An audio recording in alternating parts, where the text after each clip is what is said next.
Here we are at the end of the road for the 1985 Pontiac Fiero by Monogram in 1/24th scale build that I call the Now and Then build.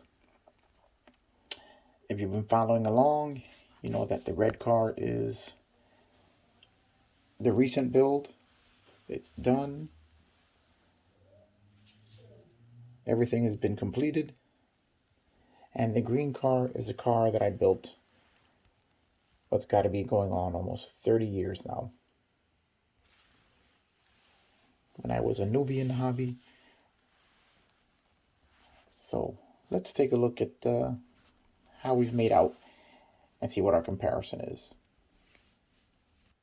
All right, the first thing we notice is the paint. As the green car is painted in Boyd Coddington green and sprayed from a can. And back then I had no idea how to really lay paint and polish the car.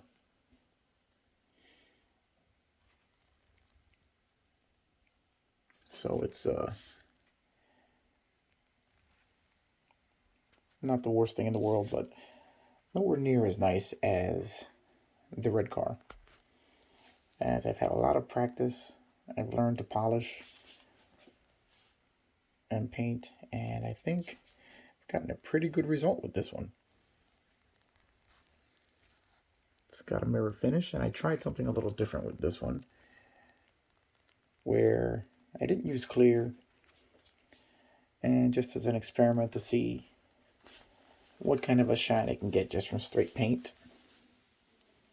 And I've gotten a pretty good mirror-like finish on it. Now, I'm not going to make a habit of this,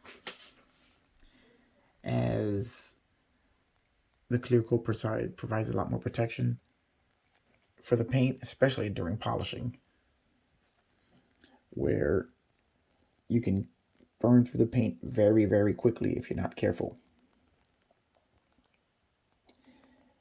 As you can see here on the green car, where the light spots are, it's basically where the paint has gotten very thin.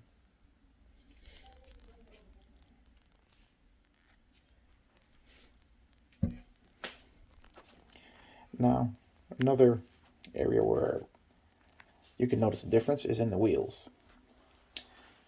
The wheels of the green car, as you see here, are just the kit wheels, chromed out, the original chrome finish.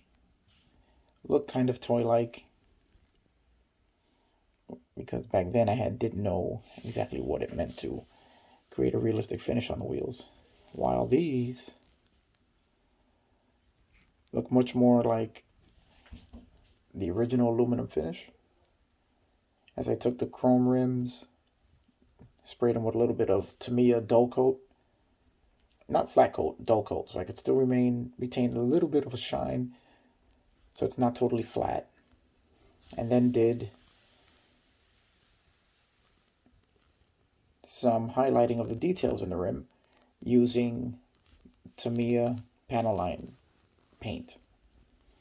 That brought out the details of the, let's take a zoom in there, brought out the detail in the rim, such as the Pontiac lettering, the added shadows to the lug nuts that hold the wheel on, a little bit of shadowing to the spokes, gives it a much more realistic appearance, where they actually appear to be metal, small, I mean, they actually look like aluminum rims. Now, if you take a quick peek behind the rims, you can also see where I've added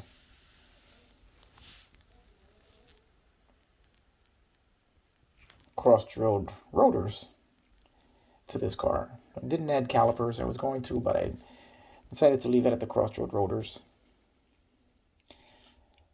And here we have the stock wheel assembly with nothing inside but the black color, the black wheel, rear wheel half. So we take a look at both of them together. You can see which one looks much more realistic and much more interesting to the eye.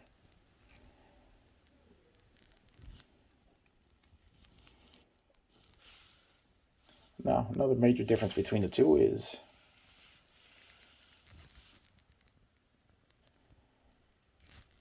the side intake and the black belt molding, which on this car I left body colored. And here we have the side intake and the belt molding in the original black of the production model. And also the two-tone paint, as in 1985, 84 through 87 actually, the two-tone paint job was prevalent on every Fiero. It wasn't until 1988 that they received the monochromatic color, which is what I did here, leaving the color of the body in one tone, not two. Now, the most obvious modifications I made to the kit was I cut the roof on this one to build a Targa and gave it custom taillights. Now, as I was going for a complete stock look on this car, it retains its original sunroof and taillight assembly painted to match the original car's display. And this is one of the few places where I'm a little disappointed, where I should have tinted the taillights darker, as the Fiero actually has very, very dark taillight lenses so that they appear black until the lights turn on. So when I build another one, and I will build another one as this is really a nice kit to work on, I will be tinting that darker on the next one. Here I attempted a crude custom taillight design. Wasn't really happy with the way that turned out, but back then I really didn't know any better, so that's what I got. Okay, now let's take a look at the interiors here. I did a two-tone brown interior here, but there is no carpeting. There is no... The bezels are just painted in this car, along with painting of the instruments. All in all, don't think I did a horrible job here, but there are quite a few details that are missing and colors which are incorrect.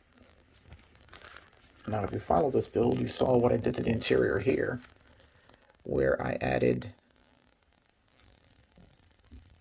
bare metal foil to simulate the metallic sheen of the original car. Let's put a little light on the subject there so you can see a little better.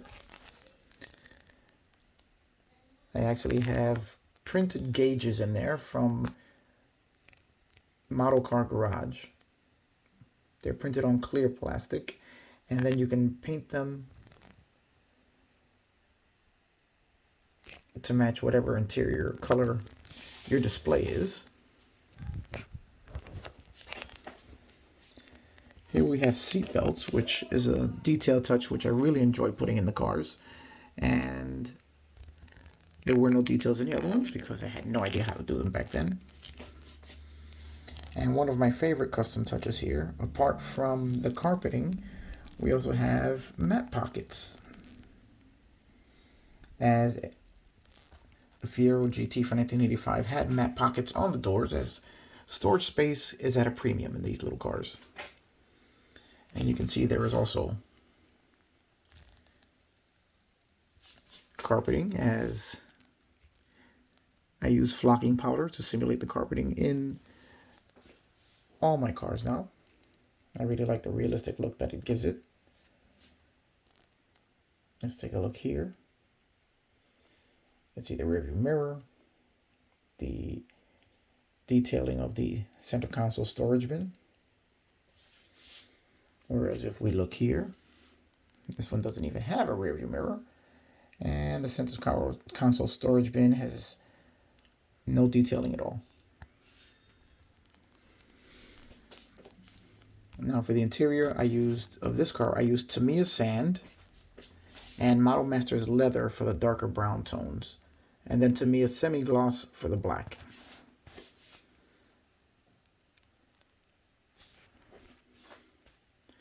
As the brown interior of the Fieros was a two-tone affair with light and dark browns. I really like the way the color combination came out here. I tried to duplicate the original car as close as possible. I don't know if I got the seat colors right, as I wanted to make them leather, and I think I got the appearance of leather, but I honestly don't remember if these cars had a leather interior in 1985. All you Fiero 1985 guys, let me know if that's right or not.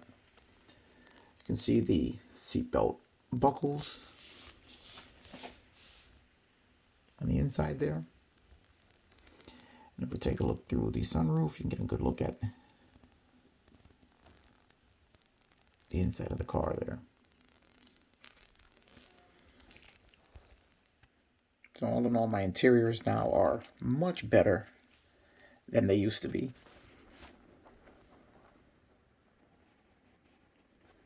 And the detail work, I've grown to really love adding as many details as possible to these cars.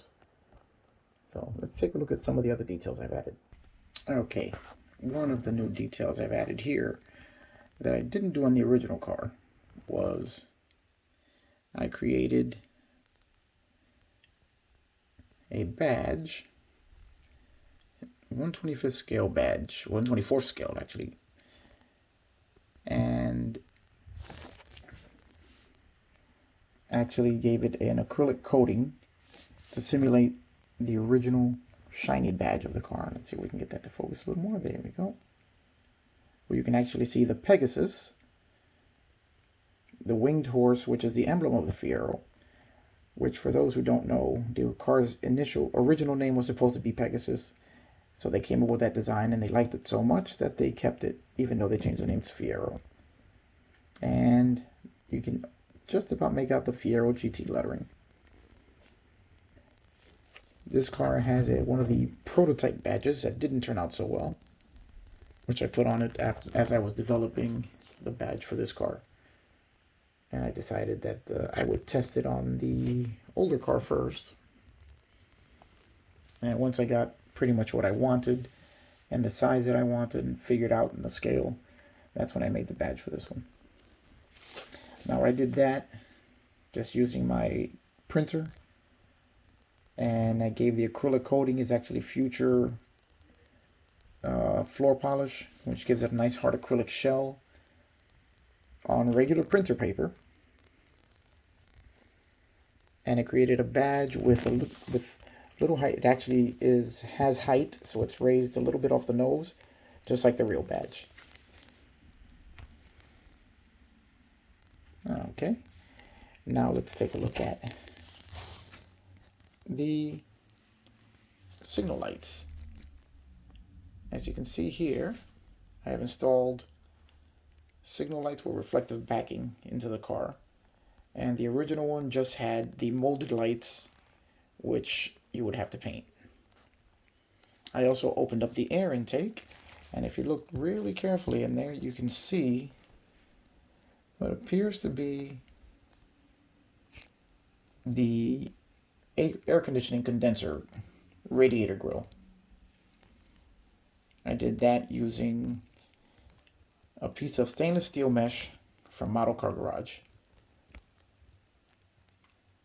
And the lights are using styrene plastic and bare metal foil, and then another piece of clear styrene over it to create the light with the reflective quality to it, after I drilled out all the openings. Alright, now if we look at the tail lights, I did basically the same thing, where I added bare metal foil behind the tail lights And then I added Tamiya transparent red and smoke in the center, and just left the reverse lights clear. Now, as I said before, I should have smoked the entire rear taillight assembly, as the real car has a much darker taillight assembly, but that I will do on every future build of these cars. Okay, now let's take a look at some more detail work. Okay, here we have what to me is the most interesting part of these models. Here you can see what the stock, or mostly stock, engine build looks like compared to the fully detailed version that I made here on the red one. Now I left the rear deck lid detached from the red one because I really like displaying it without the rear deck lid installed. And I'm planning on building a garage diorama where this may be in there. Maybe it's in for a tune-up or some kind of work. And they took the rear deck lid off because I just really like the way it looks. Now, one of the main things you can see is that the carpeting, or lack thereof, in the trunks. Here you can see the flocking in the trunk of the red car, while this one just has a painted trunk with, also notice that there is no trunk light in the green car while there is in the red one, which I added just by using a piece of clear styrene that came from the windshields of this car as it was smoked, and I thought it would just give it a nice look of a light that's switched off. Now, if we look at the engine, this engine is primarily just a completely stock build. Other than the spark plug wires, let's just get that out. Get that up. It's other than the spark plug wires, it's basically just the stock built engine using the colors that they recommend you use in the model, in the instructions. You know, okay, but just kind of bland. Whereas here, you can see how much more cluttered up the engine compartment is. Again, if you follow the build, you saw the entire process of me putting this together. It's got the Fiero torque strut. There's a power steering servo in there. There's even, I don't know if you can see it, there's even a vacuum can, the tomato can, the tomato soup can that they use for the vacuum reservoir. Here you have throttle cables, you have spark plug wires. There's even a EGR valve, an ignition coil with the heat shielding. Everything that is actually in the car, I tried to squeeze as much as I could into the engine compartment. Even a throttle cable, which attaches to the throttle body with the linkage. The coolant lines running to the throttle body. Oops, hold on, zoomed in just a little too much. I really tried to squeeze in as much detailing as I could in there, and I'm very happy with the result. And you can see how much of a difference it makes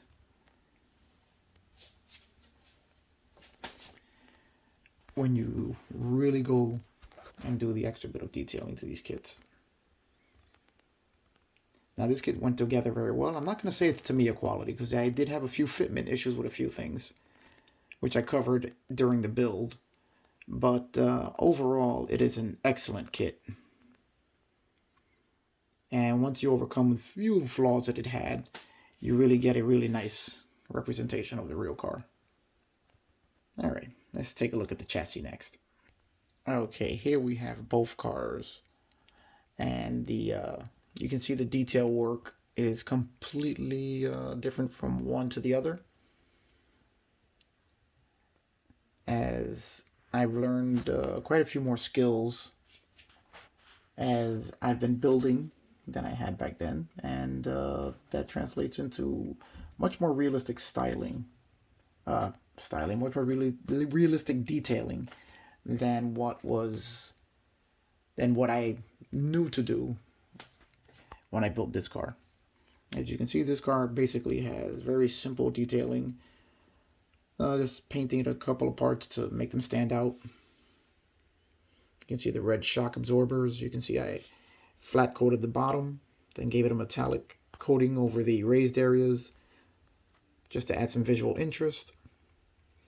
And then did the subframes in a gloss black with all the exhaust, oil pan, and engine parts done in silver, just so that they'd stand out. And as you can see there you can see the split of the engine and oil pan assembly where you join the two halves together to build it. As I didn't know anything about sealing seams back then.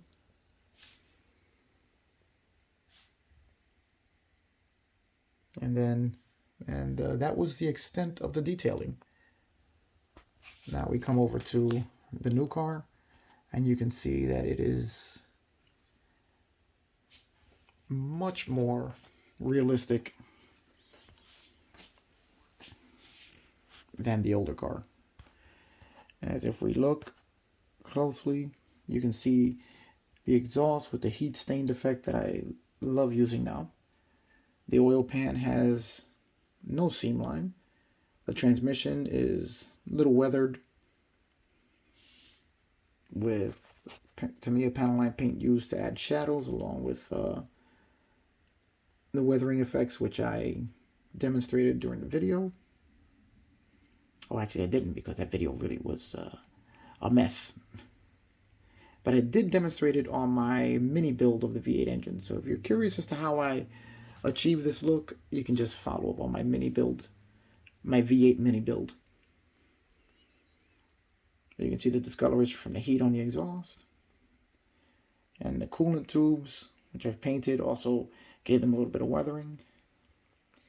And then painted in the brake lines, which were actually there on the other kit, but not really visible because I didn't paint them on the other one. And you can see them there. You can see how much more interesting it is when they are highlighted. All the bolt work, the fuel tank with all the bolts highlighted by painting. And I tried to stick to as much as I could. I tried to stick as much as I could toward making it as close to the real car as possible. Now, I mentioned before that the suspension, the front, is not exactly accurate. Well, not accurate at all. It's actually closer to an 88 Fiero than it is to an 85. Which, if you know your Fieros, you know that they completely changed the suspension for 1988.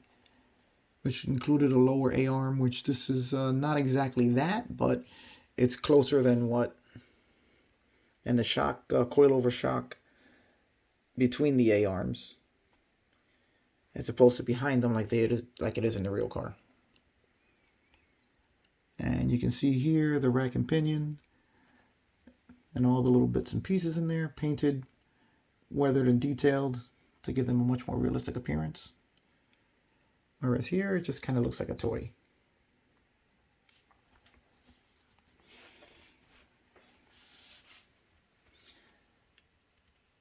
So this was an interesting exercise for me, just to see how much I have progressed in my model building. I really enjoyed this. Oh, here's another interesting. This is the original car, which is you can see the little defect that was in the nose. It has a small indent there, which is not in the real car. And this one, I completely eliminated that. Now, I just totally slipped my head that these cars are bottom breathers, and that actually is an open area. This is completely open, as that's where it takes in air for the radiator. And I completely forgot that detail. I left it sealed, but there's nothing really under there to look unless I was going to build and install a complete radiator there. And wish I had remembered to do that. That's a detail that's going on the next car. All right, let's stand them back up for one last look. Okay, one last note on the rear deck lid. I had noted during the video that the rear deck lid did not sit very well as it extended too far because the window was a little too thick and pushed the edge of the deck lid out, so it overhung the body. So what I did was I shaved down after a suggestion from one of my Facebook friends. I shaved down the... No, actually, no, it was a suggestion on one of my YouTube buddies. To shave down the edge of this window, the edge of the deck lid, as it really wouldn't be noticeable, to allow me to move the deck lid upward. As you can see on this one, it does overhang it a little bit, and even if I push it as far in as possible, it's still overhanging just slightly.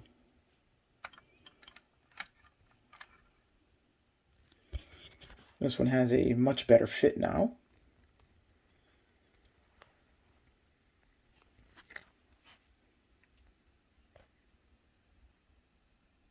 So I'm very happy with that I took his suggestion. So anyway, I want to give a nice shout out to George's Miniature Cars, as he suggested that I shave the rear deck lid down a little bit just to get it to sit a little better. And at first I wasn't going to, but after he suggested it, I said, you know what, let me give that a shot. And George, you were 100% right. Guys, check out his channel, George's Miniature Cars. He's got great videos on all sorts of miniatures of cars, and just a great part of our hobby.